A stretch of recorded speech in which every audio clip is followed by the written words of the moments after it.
ഓയ്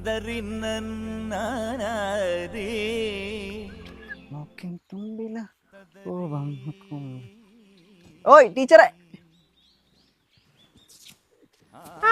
അബു നിനക്കെന്താടാ അവിടെ പണി? ഞാൻ രണ്ട് പോത്തുകുട്ടികളെ വാങ്ങിന് ചന്തന്ന്.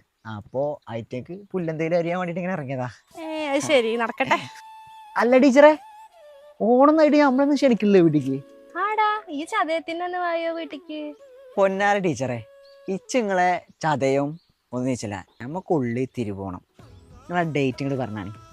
ഇന്ന് ഈ മാസം 28-ാം തീയതി വീട്ടിക്ക് ഇങ്ങോട്ട് വാ. നല്ല ടേസ്റ്റ് ഉള്ള ചിക്കൻ ബിരിയാണി കഴിക്കും.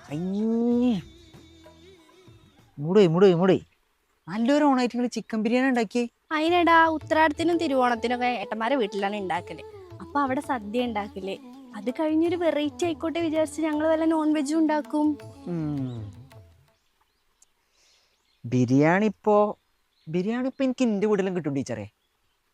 ഞാൻ വിചാരിച്ചത് നല്ല നെല്ലുത്തേരിൻ്റെ ചോറും അതിക്കൊരു സാമ്പാർ, ഉപ്പേരി, അച്ചാറ്, പിന്നെ പായസം, രസം, ലാസ്റ്റ് ഒരു പപ്പടം കൂട്ടിയിട്ട് ഒരു പിടുത്തം കുടിക്കാന്നുള്ളൊരു മൈൻഡ് നിൻ്റെത്. നയ്യേ, തിരുവോണത്തിന്റെ നിന്റെ ഏട്ടന്റെ വീട്ടിൽ പോര്.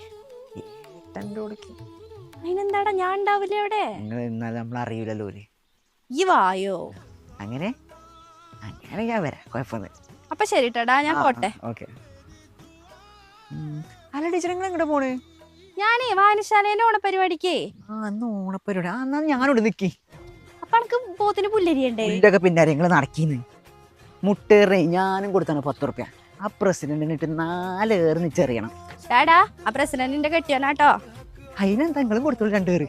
എന്നാ നടക്ക്.